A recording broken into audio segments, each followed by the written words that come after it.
ಇನ್ಮುಂದೆ ಕೇವಲ 2 ಜಿಎಸ್ಟಿ ಸ್ಲ್ಯಾಬ್ಗಳು ಮಾತ್ರ ಇರಲಿವೆ. ಶೇಕಡ 5% ಮತ್ತು ಶೇಕಡ 18% ಸ್ಲ್ಯಾಬ್ಗಳು ಮಾತ್ರ ಇರಲಿವೆ.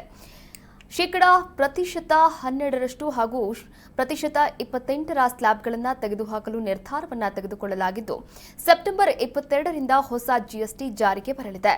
ಜಿಎಸ್ಟಿ ಕಡಿತದಿಂದ ಯಾವೆಲ್ಲ ವಸ್ತುಗಳ ಬೆಲೆ ಕಡಿಮೆಯಾಗಲಿದೆ ಅನ್ನೋದರ ವಿವರ ಇಲ್ಲಿದೆ. ಹೊಸ ಜಿಎಸ್ಟಿಯಿಂದ ಅನೇಕ ಸರಕುಗಳು ಅಗ್ಗವಾಗುತ್ತವೆ. ಬೈಕ್ಗಳು, ಕಾರ್ಗಳು, ಟಿವಿಗಳು ಮತ್ತು ಎಸಿಗಳನ್ನು ಖರೀದಿ ಮಾಡಲು ಬಯಸೋರಿಗೆ ಗುಡ್ ನ್ಯೂಸ್ ಸಿಕ್ಕಿದೆ.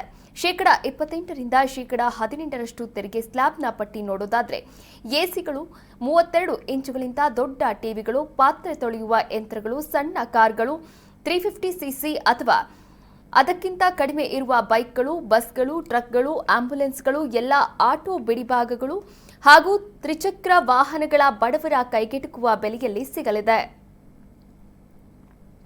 Masala, tobacco and everything else. Under the GST, till such a time the loan is repaid, as I said, the 28% plus the compensation cess will run. Once I clear the loan, they all come to 40%. And that's what is the GST. Masala, tobacco and everything else.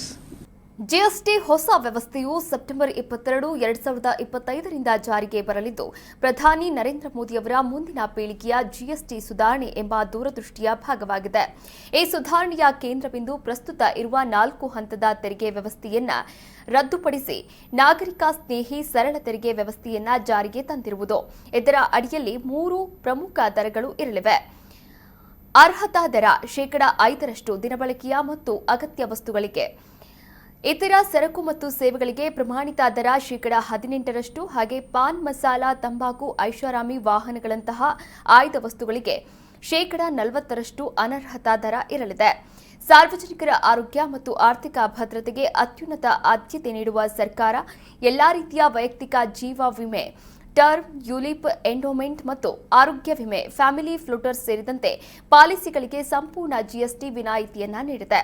ಇದು ಕೇವಲ ವಿಮಾ ಕಂತುಗಳನ್ನು ಅಗ್ಗವಾಗಿಸುವುದಿಲ್ಲ, ಬದಲಿಗೆ ಪ್ರತಿಯೊಬ್ಬ ನಾಗರಿಕನಿಗೂ ವಿಮೆಯ ರಕ್ಷಣೆ ಸಿಗುವಂತೆ ಮಾಡುತ್ತದೆ.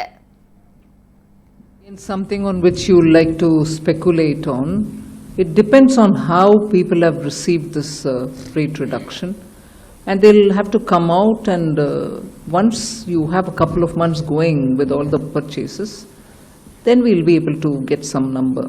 It'll be too much for me to speculate on it now, but I think it'll have a very positive impact on the GDP.